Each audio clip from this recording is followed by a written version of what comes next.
Hey everyone, welcome to Political Fight Club. I'm Robert Durden, and it's Jerk of the Week time. Here's the Democratic edition. We got a 1v1 kind of. The first one is Chuck Schumer, and the second one is Ilhan Omar, but it's really the whole squad. Ilhan Omar was on Medhi Hassan's show on MSNBC, and he asked her a good question, and she gave an absolutely horrible and very revealing answer. Implicating the entire squad, but she was the one who actually gave the answer. So, who will take home the shit crown? I'll let you know in a minute. Chuck Schumer. Let's start with Chucky. So he is obviously occasionally now floating pseudo-progressive ideas because he's fearing a primary challenge from AOC, which I would absolutely love to see. So he's been kind of throwing some stuff out there that is almost sounding like the squad, like $15 minimum wage. I think he also, I forget exactly what it was. It might have even been Medicare for all, but don't quote me on that. Recently, he floated the idea, and it was like, dude, where did this come from with Chuck Schumer? But recently, it has been $15 minimum wage, and this is in the last 2 or 3 days, and it is ultra frustrating because he's talking about putting it in the new infrastructure bill, which it looks like they're going to use budget reconciliation to pass. And he basically is saying that he hopes the Parlaimentarian will choose differently this time. But not saying anything more than that. Like, he's not going to stand up and say that the Parlaimentarian should be fired. He's not going to stand up and actually say that,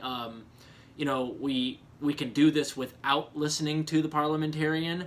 No, he's not going to say that. He just, he'll tweet that he's for putting $15 minimum wage into the new bill. But then when you ask him follow-up questions on exactly how he plans to do anything about it or fight for it, of course he's not going to do anything. He just wants the headline that makes him look like he's acting progressive. So, again, Chuck sucks. AOC should absolutely primary him. And I hate all this fake victory stuff. You're seeing it rampant in our politics right now.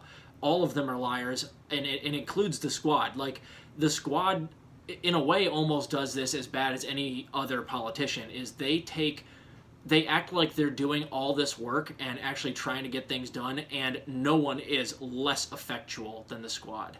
So Chuck's doing that. He's just basically, virtue signaling, throwing out there an idea that he knows is popular and will make him look like he's progressive, that he knows will never actually get past the Parlamentarian because he knows that. He just wants the headline. So he can say whatever he wants, and when it comes down time to actually do something about $15 minimum wage, Chuck Schumer is going to be hiding in a corner someplace. So that brings me to the squad, and like I said, Ilhan Omar in particular, her answer when Medhi Hassan on MSNBC asked her, what exactly did you guys do? What was your strategy in trying to implement the $15 minimum wage?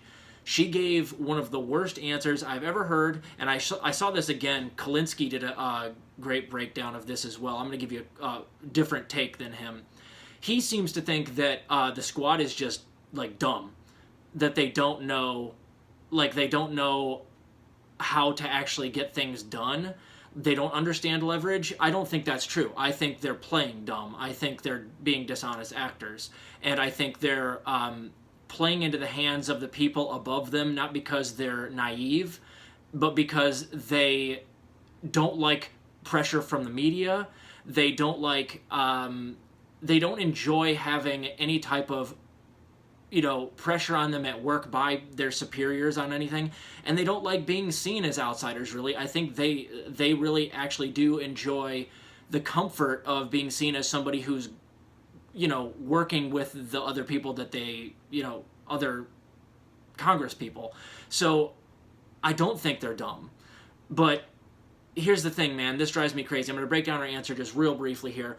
The first thing that she argued was that they actually did pass the $15 minimum wage in the House, and it's really the Senate who shot it down. So it's the Senate Democrats that you have a beef with, not us, the progressives. We got it passed.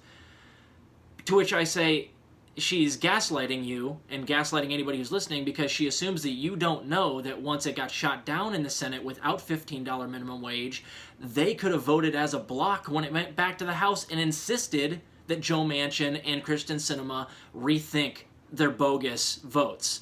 And I said it on this show as it was happening in real time. You can vote as a block, you can vote as a block, you can insist it's in there, but they didn't do that. Why didn't they do that? Because they were worried about what the media would say about them. They were worried that the media would portray them as blocking the greatest piece of legislation in the last couple of decades, which is what, that's what Ilhan actually said also in this, which drives me crazy. The most progressive piece of legislation in the last couple of decades. Yeah, as compared to what? From Obama, Bush, and Clinton? Yeah, compared to what? What progressive bill and legislation are you talking about that you want for comparison? But that's neither here nor there. So first, she blamed the Senate Democrats and didn't mention that she and the squad neglected on purpose, not because they're stupid, on purpose, neglected to vote as a block to insist that it was still in there. They just voted for it like sheep. So they're not dumb, they're cowards. And then the second thing that she argued, which was, oh goodness gracious, how did she put it?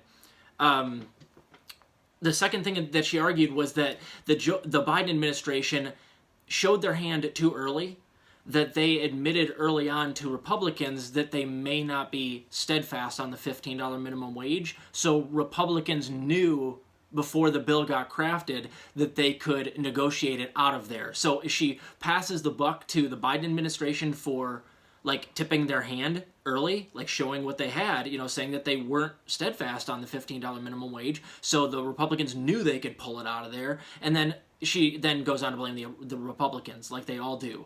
So it's everybody's fault but Ilhan and the squads. But here's the thing, man. It's not incumbent upon Joe Biden to do all of this stuff while this stuff is still in Congress. It never got to his desk because you didn't do your job.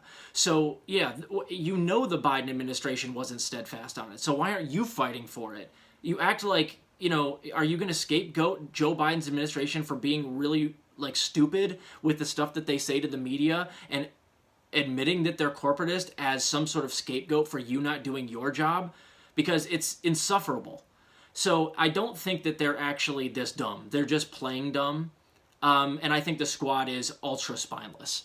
I think that they want the image of being progressives, but really all they are is a bunch of, on the political spectrum of the world rather than just the political spectrum of America, which is really just right wing. The squad is like centrists as far as the world goes. But here in America, they're seen as like lefty superstars, and they have these cults that follow them, especially like AOC. Ilhan's got her own, people who follow her simply because she's a personality, and they are the most ineffectual 8 or 9 people I've ever seen in my life. They could get things done like the Tea Party did if they had any political bravado or courage at all. But they don't do a thing. But they will tweet your ear off and tell you about how awesome they're doing and everything they're getting done behind closed doors. Ilhan Omar, count the amount of times she said in this interview with Medhi Hassan, how many times she said, well, we really pushed for the progressive agenda. We were really steadfast and we were pushing and we were insistent and we were pushing. And it's like, how? You can say it as much as you want, but if you didn't have any leverage and you didn't have a plan going in there, you can say that all you want, and no one's going to believe that you actually did anything to push these things. Things don't get done if you just go in there and ask please over and over and over again, which it sounds like that's exactly what you did. You went in there and go, please this, please this, please this, please do it, please do it, please do it, and they're never going to listen to you. These are basically sociopaths. The heads of both of these parties are sociopaths. You have to leverage them. You have to know how to negotiate, and you guys are showing me every day that you're useless at that. Useless. And I don't think you're as dumb as you're letting on. So, obviously, the jerk of the week is Ilhan Omar. And I would love to give it to Schumer. But Ilhan Omar basically admitted that the entire squad is a bunch of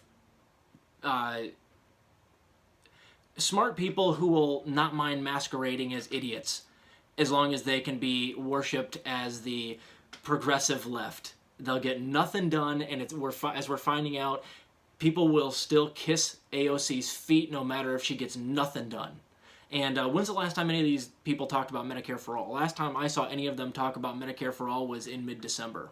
What happened? I thought you guys were forcing the vote. Didn't you guys? I mean, it got brought up maybe a couple of weeks ago by Pramila Jayapal, I think. And it was like, force the vote time, we're going to go in there. And then 36 hours later, nobody's talking about it. It's because when you say things now, no one believes you. And they shouldn't. Because you guys always tweet about things that you'll never get done. So the shithead of the week is Ilhan Omar and the squad, absolutely. Chuck Schumer is in a distant second. So keep fighting the good fight out there, guys. I'm going to try to do one more episode tonight, but who knows? We'll see ya.